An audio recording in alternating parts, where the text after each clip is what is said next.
تو کہتے جو نماز کے انتظار کا ارادہ کر لے تو جتنا انتظار میں وقت گزرتا ہے وہ سب کے سب عبادت میں شمار ہوتا ہے۔ ظہر کا ٹائم ہوا، نماز ظہر ادا کر لی، اور کرنے کے بعد پھر دل میں ارادہ کیا مولا الحمدللہ میں نے ظہر ادا کیا، جیسے ہی عصر کا وقت ہوگا نماز عصر پڑھوں گا پھر کوئی کام کروں گا۔ اب ظہر سے عصر کے بیچ میں وہ بیوی بچے کے پاس بیٹھ رہا ہے، ہنس کھیل رہا ہے، باتیں کر رہا ہے، بازار جا رہا ہے، گھر آ رہا ہے، یہ چلت پھرت جتنا ہوتا ہے اللہ تعالیٰ سب کو عبادت لکھتا ہے۔ عصر پڑھ لیا، پڑھنے کے بعد اس نے ارادہ کیا انشاءاللہ مغرب کا ٹائم ہوگا تو پہلے نماز پڑھیں گے پھر کوئی کام کریں گے، ارادہ کر لیا کہ مغرب کا مجھے انتظار ہے۔ تو جیسے انتظار صلاۃ کی اس نے نیت کر لی، اب عصر اور مغرب کے بیچ میں جو بھی جائز کام کرتا ہے اللہ فرشتے کو حکم دیتا ہے لکھ میرا بندہ عبادت کر رہا ہے۔ ہر جائز کام وہ دکانداری کر رہا ہے، لکھتا ہے عبادت کر رہا ہے، وہ سبزی بیچ رہا ہے، لکھا جاتا ہے عبادت کر رہا ہے، وہ گھر کے لیے ضروریات کو خرید رہا ہے، لکھا جاتا ہے عبادت کر رہا ہے، وہ مومنین کی خبر گیری کر رہا ہے، لکھا جاتا ہے عبادت کر رہا ہے۔ نماز مغرب کی اذان ہوئی، نماز مغرب اس نے ادا کری، کرنے کے بعد پھر ارادہ کہ انشاءاللہ اب مجھے عشاء کا انتظار ہے، جیسے عشاء کا ٹائم ہو جائے گا نماز عشاء پڑھیں گے پھر باقی کے کام کریں گے۔ اب مغرب اور عشاء کے بیچ میں جتنے جائز کام وہ کرتا ہے اللہ تبارک و تعالیٰ انتظار صلاۃ کی وجہ سے اسے عبادت لکھوا دیتا ہے، فرشتوں اسے عبادت لکھو، لکھ میرا بندہ خرچہ وہ مہمان کے لیے گیا ہے لکھ عبادت کر رہا ہے، لکھ اگرچہ وہ اپنی بہن کے پاس خبر گیری کی رہے لکھ عبادت کر رہا ہے، لکھ اگرچہ وہ اپنے والدین کی خدمت پر لکھ کہ وہ نماز پڑھ رہا ہے۔ میرے دوستو نماز عشاء پڑھ لیا اور پڑھنے کے بعد کھانا وغیرہ کھا کر کے اس نے ارادہ کیا انشاءاللہ میں سوتا ہوں، صبح کا ٹائم ہوگا تو فجر کی نماز پڑھوں گا۔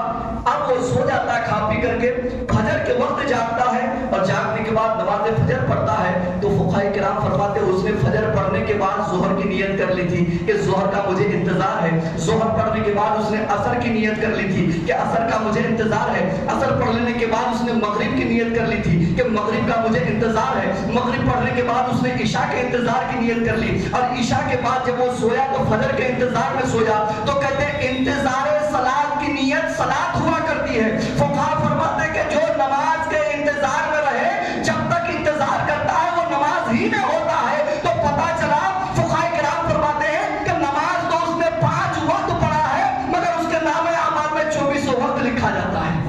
2400 وقت، 2400 گھنٹہ میرا بندہ عبادت میں ہے، 2400 گھنٹہ میرا بندہ نماز میں ہے، 2400 گھنٹہ میرا بندہ میری عبادت میں لگا ہوا ہے۔ تو اللہ نے جو فرمایا کہ میں نے میرے بندے کو صرف اپنی عبادت کے لیے بنایا ہے، بندہ اگر چاہے تو صرف عبادت کر سکتا ہے اور صرف عبادت کرنے کا طریقہ یہی ہے۔ میرے دوستو اللہ تبارک و تعالیٰ نے کسی پر ان کی طاقت سے زیادہ وزن نہیں ڈالا ہے، اللہ نے فرما دیا کہ صرف عبادت کر سکتا ہے تو کر سکتا ہے، عبادت کرو تو بندہ کر سکتا ہے۔ یہاں پہ کو فقہاء کرام بیان فرماتے ہیں کس نے نماز عشاء پڑھ لیا اور پڑھ لینے کے بعد یہ دل میں ارادہ کیا کہ انشاءاللہ فجر سے پہلے میں تہجد کے لیے اٹھوں گا اور تہجد پڑھنے کے بعد پھر جا کر فجر کا وقت ہوگا تو فجر کی نماز پڑھوں گا۔ اب حال یہ ہوتا ہے کہ آنکھیں اس کی کھلتی نہیں ہے، ڈائریکٹ فجر کے وقت جاگ جاتا ہے، تو فقہاء کرام بیان فرماتے ہیں اس کے نامہ اعمال میں تہجد کی نماز لکھ دی جاتی ہے، اس کے نامہ اعمال میں تہجد کی نماز لکھ دی جاتی ہے۔ کیوں؟ کہ اس نے ارادہ کیا تھا تہجد پڑھنے کا۔ نیت المؤمن خیر من عملہ، مومن کی نیت اس کے عمل سے بہتر ہوا کرتی ہے۔ مومن جو ارادہ کرتا ہے اس کے عمل سے زیادہ وہ ارادہ ہوتا ہے۔ اس نے نیت کیا تھا تہجد پڑھنے کا، اب نیند نے اس کو جاگنے نہ دیا تو اللہ نے اپنے فضل و کرم سے نامہ اعمال میں تہجد عطا فرما دیا۔ تو اب عبادت کا وسیع مفہوم کیا ہے؟ عبادت کا محدود مفہوم یہ ہے کہ فجر پڑھو، ظہر پڑھو، عصر پڑھو، مغرب پڑھو، عشاء پڑھو، مگر عبادت کا وسیع مفہوم یہ ہوتا ہے کہ اے میرے بندو ایسا کام کرو کہ تمہارا کام کرنا عبادت بن جائے، ایسی بولی بولو کہ تمہارا بولنا عبادت بن جائے، ایسی باتیں سنو کہ تمہارا سننا عبادت بن جائے، ایسی چیزیں دیکھو کہ تمہارا دیکھنا عبادت بن جائے، ایسی جگہ قدم اٹھاؤ کہ قدم اٹھانا عبادت بن جائے، ایسے ہاتھ چلاؤ کہ ہاتھ چلانا عبادت بن جائے، ایسی باتیں سوچو کہ تمہارا سوچنا عبادت بن جائے۔ اور اے میرے بندے سنو، میرے محبوب کے بتائے ہوئے تعلیمات کے مطابق دیکھا کرو، تو تمہارا دیکھنا عبادت بن جائے گا. میرے محبوب کے تعلیمات کو فالو کرتے ہوئے سنا کرو, تمہارا سننا عبادت بن جائے گا. میرے محبوب کے تعلیمات کے دائرے میں بولا کرو, تمہارا بولنا عبادت بن جائے گا. میرے محبوب کے تعلیمات کے دائرے میں سویا کرو, تمہارا سونا عبادت بن جائے گا. میرے محبوب کے تعلیمات کے دائرے میں جاگا کرو, تمہارا جاگنا عبادت بن جائے گا. ذرا مجھے بتاؤ دوستو, ہجرت کی رات حضرت علی مرتضیٰ بستر رسول پر سو رہے ہیں اور اسی رات حضرت ابوبکر صدیق سرکار کے ساتھ جاگ رہے ہیں. اب آپ یہ بتائیے کہ سونے والا عبادت کر رہا ہے کہ جاگنے والا عبادت کر رہا ہے؟ ذرا ہمت کیجیے. حضرت ابوبکر صدیق جاگ رہے ہیں, علی مرتضیٰ سو رہے ہیں. شریعت کہتی ہے دونوں عبادت کر رہے ہیں. سبحان اللہ.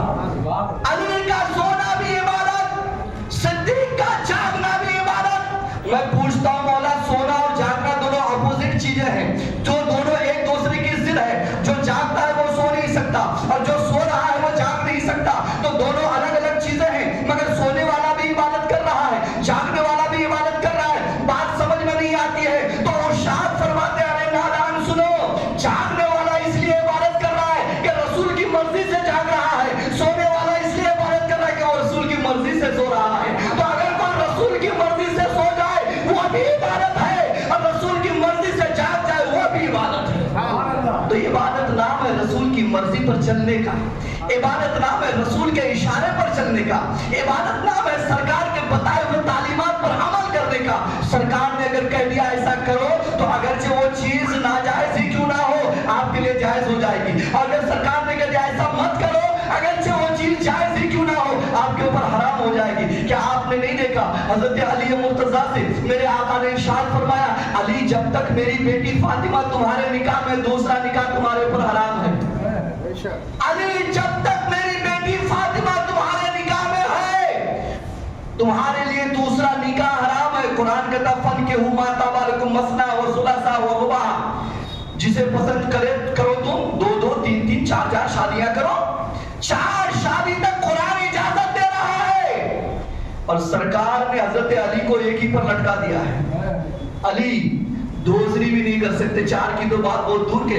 تو حضرت علی نے اس آیت کو پڑھ کے نہیں سنایا فَنْكِحُوا مَا طَابَ لَكُم مَثْنَىٰ وَثُلَاثَ وَرُبَاعَ, یا رسول اللہ قرآن تو آپ ہی نے ہمیں بتایا ہے نا, اس میں تو لکھا ہے کہ 4 تک کر سکتے ہیں, مگر آپ نے مجھے ایک پہ کیوں لٹکا دیا؟ وہ جانتے تھے کہ شریعت نام ہے مصطفیٰ کے اشارے کا, شریعت نام ہے مصطفیٰ کے بول کا.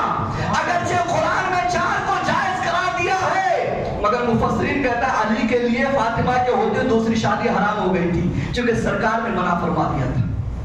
سرکار نے منع فرما دیا تھا, اس لیے شریعت نام ہے سرکار کی مرضی کا. اچھا آپ کو بتا دیں کوئی چیز ناجائز ہے, مگر سرکار اگر کہہ دے کہ کرو تو وہ جائز ہو جاتا ہے. کمال کی بات ہے. حضرت بریرہ غالباً انہوں نے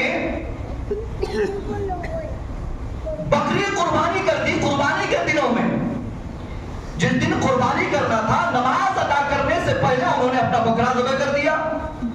تو سرکار نے فرمایا کہ جو نماز سے پہلے ذبح ہو گیا وہ گوشت ہے, قربانی نہیں, قربانی ادا نہیں ہوئی. نماز ہونے کے بعد قربانی کرنا یہ قربانی ہے, نماز ہونے سے پہلے. کہ یا رسول اللہ میں کیا کروں, میں نے تو ذبح کر دیا, جانور ذبح ہو چکا ہے. کہ دوسرا ہے تمہارے پاس؟ کہ نہیں یا رسول اللہ 1 سال کا تو نہیں ہے, 6 مہینے کا ایک بچہ ہے, بکری کا بچہ ہے 6 مہینے کا. تو آپ صلی اللہ علیہ وسلم نے فرمایا کہ اور لوگوں کے لیے 6 مہینے کا بچہ قربانی کرنا حرام ہے, تیرے لیے حلال ہے. سبحان اللہ. جا کے اسی 6 مہینے کے بچے کو قربانی کر دے, تیری قربانی ہو جائے گی. سبحان اللہ. ذرا سوچ کر کے دیکھو, ایک طرف حضرت علی کے اوپر جائز چیز حرام کر دیا میرے آقا نے, اور ایک طرف حضرت ایک صحابی رسول کے اوپر جو حرام چیز تھی, ناجائز تھی کہ اس کی قربانی نہیں ہو سکتی تھی, سرکار نے جائز قرار دے دیا, سرکار نے ان کے لیے حلال فرما دیا. تو پتہ یہ چلا شریعت صرف قرآن کا نام نہیں ہے, شریعت قرآن کے ساتھ ساتھ رسول کے فرمان کا نام ہے. کہ قرآن کو ہم نہیں سمجھ سکتے, قرآن کو سمجھنے کے لیے رسول کے اشارے کی ضرورت ہے, احادیث کی ضرورت ہے, رسول کی مرضی کی ضرورت ہے. رسول جو کہتے وہ ہمارے لیے شریعت ہے. تو سرکار دو عالم صلی اللہ علیہ وسلم کے زندگی کے مطابق, ان کے منشے کے مطابق, ان کی سیرت کے مطابق اگر ہم زندگی گزار لیں تو ہمیں دیکھنا پڑے گا سرکار کے اٹھنے کا انداز کیا تھا, سرکار کے بیٹھنے کا انداز کیا تھا, سرکار کے بولنے کا انداز کیا تھا, سرکار کے سننے کا انداز کیا تھا, سرکار کے دیکھنے کا انداز کیا تھا, سرکار کی بیوی کے پاس جانے کا انداز کیا تھا, سرکار